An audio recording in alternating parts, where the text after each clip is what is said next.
Hi everyone, it is Mariah Rossell. I hope you're having a great day.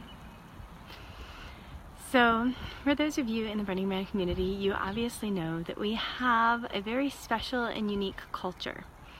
And part of having a unique culture comes with it the need for acculturation. So, for instance, my first time to Peru, my first couple times, I was really confused. I always thought people were flirting with me because the first question they asked was, "Are you married?" And then I realized after a while that it was just Peruvian culture, that was a normal question. And so the question now comes is like, how do we acculturate people to our Burning Man culture? And especially when we consider that depending on the burn that we're talking about a third to a half of participants are new. They've never been to a burn before. And hopefully people have come with friends, but a lot of times they don't. And so we have to acculturate them. And there's a difference between being very harsh on boundaries and taking the opportunity to playfully choose to acculturate people and help them learn our culture so that they, one, want to play with us, and two, they actually listen to what is going on and how we as our culture work and how we operate. And so somebody this weekend told me a lovely story. So they had walked up, they were at a burn, and they had walked up on a situation where a couple of men were spanking a woman. Consensually, they were laughing, they were having fun, and then a stranger walked up.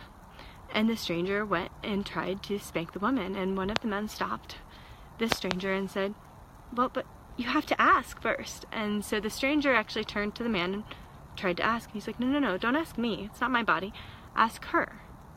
And the stranger asked the woman, and the woman said yes. And they continued on with their play situation. And in this situation, this was how this situation was resolved, was through play. It was just as easy as anyone in that situation could have said, "Oh, hey dude, what are you doing? You're not being consensual, you're not being respectful." But instead in this situation, they turned it into play of, "Oh, well, this is how we operate, and make sure you operate under the rules and the way that our culture works, and now you can play too." And obviously, had the woman not wanted that person to participate, she would have certainly been welcome to say, "No, I don't want you to participate in that way." But one of the things that I find is we don't give people the benefit of the doubt, particularly when they're coming into our new culture and saying, "I don't know what's going on, and I'm going to behave the way I'm going to behave, but I don't know what's appropriate." And so we then say, "Oh, well, all of these people are crossing boundaries and they're not participating in the way we want them to participate. They're not being acculturated. They're not listening to the 10 principles." But if we can take the step back and say, okay, people don't necessarily know what the 10 principles are. They don't know what our culture is, and especially they see things. I've had this situation. People see, "Oh, well, this is how I'm behaving with my friends. And this is how we look at new cultures." We say, "Oh, well, that's what people do. That must be how it's acceptable." But the thing is, they don't understand that there might be 5, 10, 15 years of history that created that consent. And that a new person walking in doesn't have the same consent as the friends that have known each other for 15 years. And so if we automatically say, "Hey dude, what are you doing?" and push them away, they never learn. But if we can playfully say, "Hey, this is how we operate, and this is the level in which we play, and how can we create this?" Now we create this open community where people can participate, where people do feel included, and we still operate within consent. We still operate within whatever cultural norms that we've chosen. But we really want to do this in a way where we feel like we're inviting people. And also by doing this, we create a way that in the brain people can hear it.